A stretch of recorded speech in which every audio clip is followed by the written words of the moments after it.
اللہ بالغ امرہ، اللہ تعالیٰ تو اپنا معاملہ تو پورا کر کے ہی رہتا ہے. وہ تو دین کو غالب کرنا ہی ہے. کون اس کے اندر نفع کما گیا، کون محروم رہ گیا، یہ ان کی قسمت ہے. ابو بکر اور عمر اور عثمان اور علی اور عبد الرحمن ابن عوف یہ اپنی بازی جیت گئے. ابو جہل ابو لہب محروم رہ گئے. یہ تو اب ان کا معاملہ ہے. اللہ تو اپنی بات پوری کرا دے گا، اور اس دنیا کے ختم ہونے سے پہلے پورے کل ارضی پر اللہ کا دین غالب ہوگا. یہ ہونا ہے. دیکھنا یہ ہے کہ تم اس بہتی گنگا میں کو ہاتھ دھونے کو تیار ہو یا نہیں، یا تم محرومین کی فہرست میں اپنے آپ کو لانا چاہو. بس اپنا تن من دھن لگا دو. اس کے اندر تمہاری ہڈیوں کا چورا ہو کر بھی اس نئی تعمیر کی بنیادوں میں اگر لگ جائے تو بہت بڑی کامیابی. قد جعل اللہ لکل شیء قدرا، بہت عمدہ مقام ہے. اللہ نے ہر چیز کے لیے ایک اندازہ مقرر کیا ہوا ہے. کب اللہ کی مدد آئے گی یہ بھی اس نے طے کیا ہوگا. You have to qualify. Pre qualification conditions تب مدد آئے گی. یوں نہیں آتی مدد. اپنا سب کچھ لگا دو، پھر کہو کہ اللہ میری 15 برس کی کمائی کل میدان میں نے میری ڈالی. 15 برس کی کمائی، دن کی اور رات کی کوششیں ہیں میری، صبح اور شام کی کوششیں ہیں میری. 15 برس وہ میدان میں نے لا کے ڈالی. تب پکارو اللہ کو. اپنا مال بچا کے رکھنا ہے، اپنی مستقبل کو بھی بچانا ہے، اپنی اولاد کو بھی بچانا ہے. اور اللہ کا دین غالب ہو جائے تو انعام دکھا کے کسی جماعت میں شامل ہو کر بڑا بات نہیں. گویا کہ اللہ تعالیٰ تو جانتا ہی نہیں کتنی کنٹریبیوشن ہے، کتنا اثار ہے، کتنی قربانی ہے، کتنا وقت ہے، کتنی محنت ہے. اللہ جانتا ہے. باقی اس نے ہر چیز کا ایک اندازہ مقرر کیا ہوا ہے. جو شخص اللہ کا تقوی اختیار کرے گا اللہ اس کے لیے راستہ پیدا کر دے گا. جہاں بالکل نظر نہیں آئے گا کہ کوئی راستہ، اللہ راستہ پیدا کر دے گا. بالکل نظر نہیں آ رہا تھا موسیٰ کے ساتھیوں کو کہ اب کیسے بچیں گے، پیچھے لشکر آگے سمندر ہے، اللہ نے راستہ پیدا کیا. خود حضرت ابو بکر کا جو حال ہو گیا تھا کہ حضور اگر انہوں نے ذرا بھی دیکھ لیا، نیچے اپنے قدموں کی طرف بھی نگاہ ڈالی تو ہم نظر آ جائیں گے. آپ نے فرمایا لا تحزن ان اللہ معنا، راستہ نکالا. پھر حضور گئے طائف، لیکن وہاں سے خالی ہاتھ آئے. مدینے میں اللہ نے خود ہی کھڑکی کھول دی.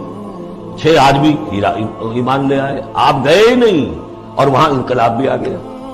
عظیم. اس اعتبار سے اللہ مخرج پیدا کرتا ہے. تم صحیح طریقے پر چلتے رہو، تقوی اختیار کرو، صحیح راستے پر جد و جہد کرو. یہ کام اللہ پر چھوڑو. کب اسے منظور ہے اس کا کامیاب ہونا؟ جب ہوگا وہ راستہ ایسا کھول دے گا کہ تمہیں گمان بھی نہیں ہوگا. وَيَرْزُقْهُ مِنْ حَيْثُ لَا يَحْتَسِبُ، اور اسے رزق دے گا وہاں سے جہاں سے اسے گمان بھی نہیں ہوگا. اقامت دین کی جد و جہد ہو، غلبہ دین کی جد و جہد ہو، اپنے آپ کو اِنَّ صَلَاتِي وَنُسُكِي وَمَحْيَايَ وَمَمَاتِي اس کا فیصلہ کرنا ہو تو سب سے بڑی رکاوٹ آتی کھائیں گے کیا؟ تو اللہ تو کہتا ہے راضی میں ہوں. ہے ایمان اور یقین اس پر؟ کر کے دیکھو تو صحیح، اس پر اعتماد تو کرو. لیکن یہ کہ اس پر اعتماد کرنا، توکل، بڑی مشکل ہے. وہ تو جتنا ایمان ہوگا اتنا ہی اعتماد ہوگا، اور گہرا ایمان ہوگا گہرا اعتماد ہوگا. وَمَن يَتَّقِ اللَّهَ يَجْعَل لَّهُ مَخْرَجًا وَيَرْزُقْهُ مِنْ حَيْثُ لَا يَحْتَسِبُ وَمَن يَتَوَكَّلْ عَلَى اللَّهِ فَهُوَ حَسْبُهُ. یہ تو ابھی تقویٰ والے کی بات ہے کہ وہ وہاں سے رزق دے گا جہاں سے اسے ملے گا بھی نہیں. اور جس نے اللہ پر توکل کر لیا تو وہ اس کے لیے بہت کافی ہو جائے گا. توکل کر کے تو دیکھو، حسبہ وہ اس کے لیے کافی ہے. یہاں تک فرمایا ہے حدیث میں من کان فی حاجت اخیہ کان اللہ فی حاجتہ. اگر کوئی مسلمان اپنے کسی بھائی کی ضرورت پوری کرنے میں لگ رہا ہے، اپنا وقت صرف کر رہا ہے، اللہ اس کی ضرورت پوری کرنی شروع کر دیتا ہے.